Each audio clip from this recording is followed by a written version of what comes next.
Hello আসসালামু আলাইকুম everyone. তো সবাই কেমন আছেন? আশা করি ভালো আছেন। আফিয়া তাবাসসুম কুকিং থেকে আপনাদেরকে স্বাগতম। তো আজকে গরুর মাংস রান্না করব আলু দিয়ে ঝোল। তো মাংস কিন্তু আমি এইখানে কেটে ধুয়ে পরিষ্কার করে নিয়েছি। আর এইখানে 4 কেজি মাংস আছে। আজকে আমি 4 কেজি মাংস রান্না করব। তো একটা পাতিল বসিয়ে দিলাম, পাতিলটা গরম হওয়ার জন্য অপেক্ষা করতেছি। তো পাতিলটা কিন্তু আমার গরম হয়ে গেছে। অফ ক্যামেরাতেই আমি তেলটা দিয়ে দিয়েছি, তেলটা গরম হওয়ার জন্য অপেক্ষা করতেছি।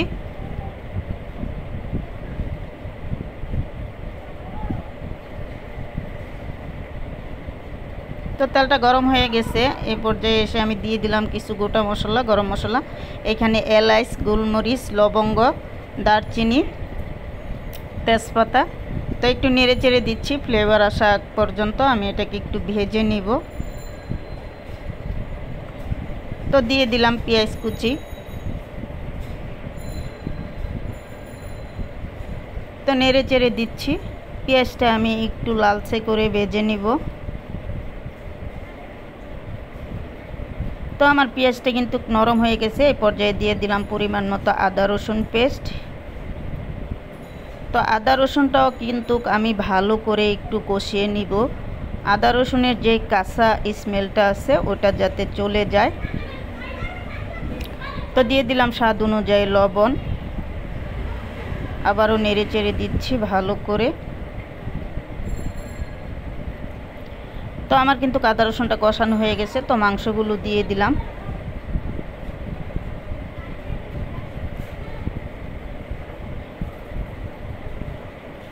ভালো করে একটু নেড়ে চেড়ে দিচ্ছি।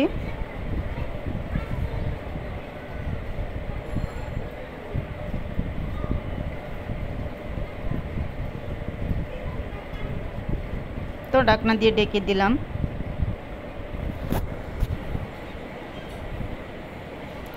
তো দেখুন মাংস থেকে কিন্তু পানিটা ছেড়ে দিয়েছে।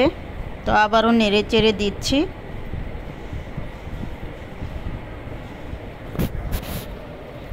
তো দিয়ে দিলাম পরিমাণ মতো মরিচের গুঁড়া, দিয়ে দিলাম পরিমাণ মতো হলুদের গুঁড়া,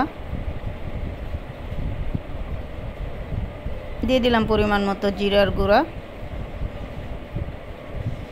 দিয়ে দিলাম পরিমাণ মতো গরম মশলার গুঁড়া। দিয়ে ভালো করে মাংসের সাথে মিশিয়ে নিব সবগুলো মশলা।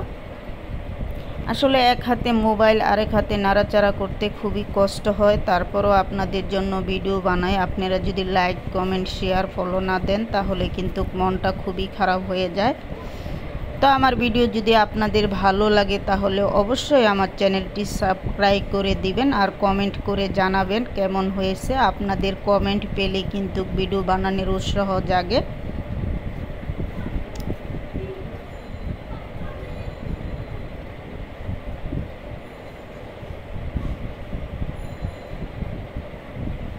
তো ঢাকনা দিয়ে দিলাম।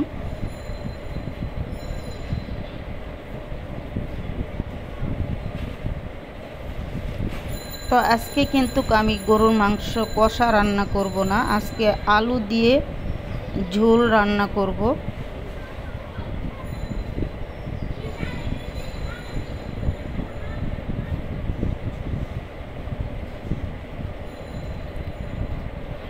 তো দেখুন আমার মাংসটা কিন্তু প্রায় কষানো হয়ে গেছে। আর অফ ক্যামেরাতে কিন্তু আমি অনেকবারই নেড়ে চেড়ে দিয়েছি। তো দিয়ে দিলাম আলু।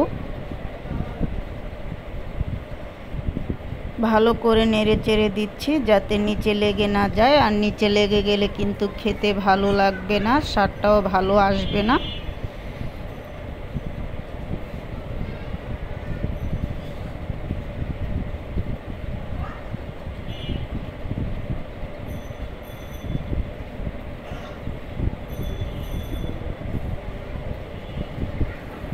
তো এই তো আমার মাংস কিন্তু কষানো হয়ে গেছে। আর একটু নেড়ে চেড়ে আমি পানি দিয়ে দিব।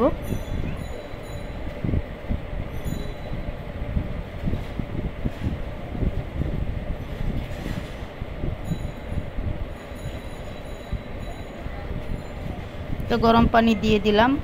আর মাংস রান্নার ক্ষেত্রে কিন্তু সবসময় গরম পানিটা ইউজ করবেন। গরম পানিটা দিলে কিন্তু তরকারির কালারটা নষ্ট হয় না, মাংসটাও কিন্তু পারফেক্টলি সিদ্ধ হয়।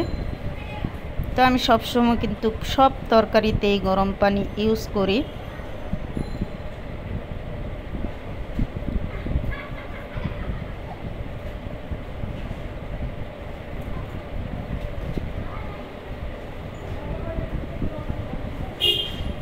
আবারও নেড়ে চেড়ে দিচ্ছি।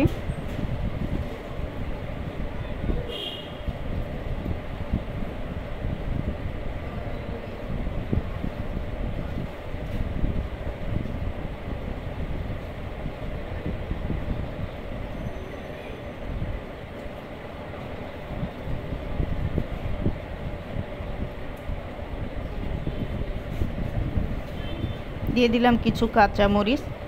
আর কাঁচামরিচটা আমি রান্না হওয়ার কিছুক্ষণ আগেই দেই, কারণ ফার্স্টেই যদি কাঁচামরিচগুলো দেই তাহলেও কিন্তু কাঁচামরিচগুলো কিন্তু গলে যায়।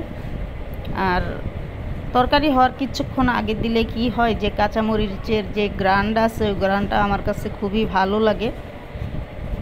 এর জন্য আমি তরকারি হওয়ার কিছুক্ষণ আগে কাঁচামরিচটা দেই।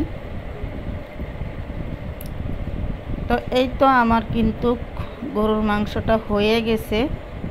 তো আর একটু নেড়ে চেড়ে আমি নামিয়ে নিব।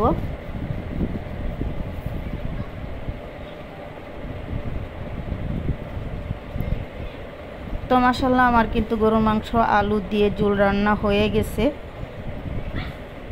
তো আমার ভিডিওটি কেমন হয়েছে অবশ্যই কমেন্ট করে জানাবেন। সবাই ভালো থাকবেন। খুদা হাফেজ।